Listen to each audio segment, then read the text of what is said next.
This is the HTC Touch Diamond, the latest in the Touch series of handsets from Taiwanese manufacturer HTC. The Diamond, true to its name, has a faceted rear cover. Fortunately, it's glossy black, so it tends to pick up fingerprints and smudges and smears pretty easily, as you can see.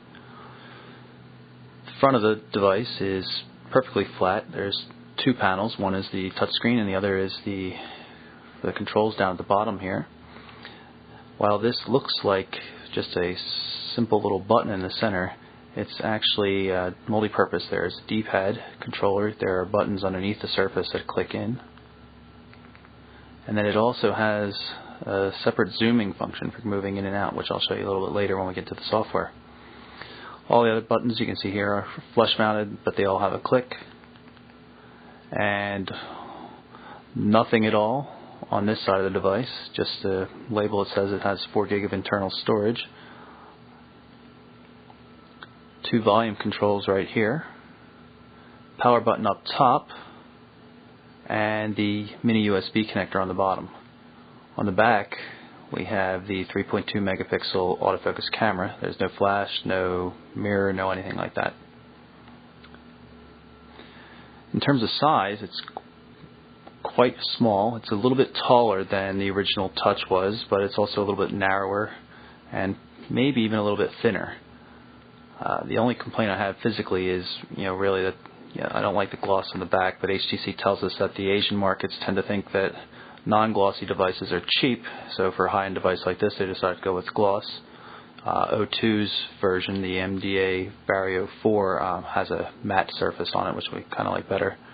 The only other complaint I would have would be that this zooming wheel, which I'll demonstrate later, doesn't work as a scroll wheel, because there are a lot of applications for that inside the device.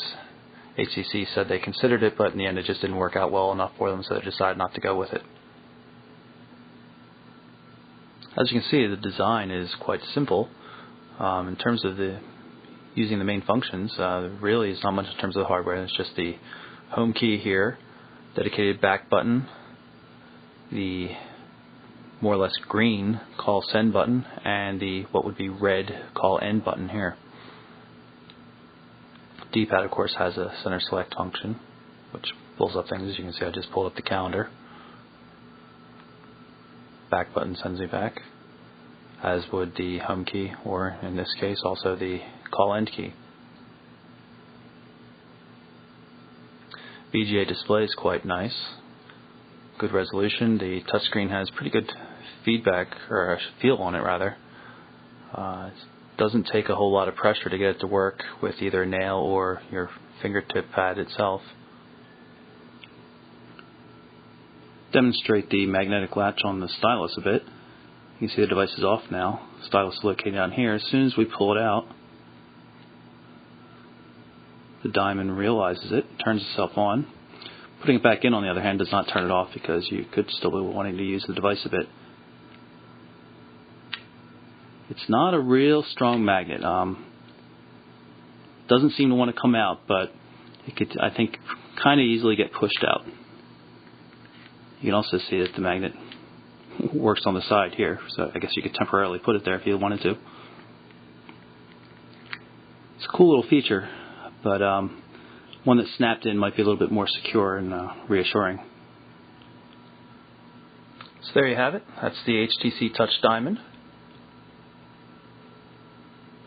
Nice little handset with a VGA display, GPS built in, full touch screen, finger-based UI for the most part. A lot of really cool features on this thing.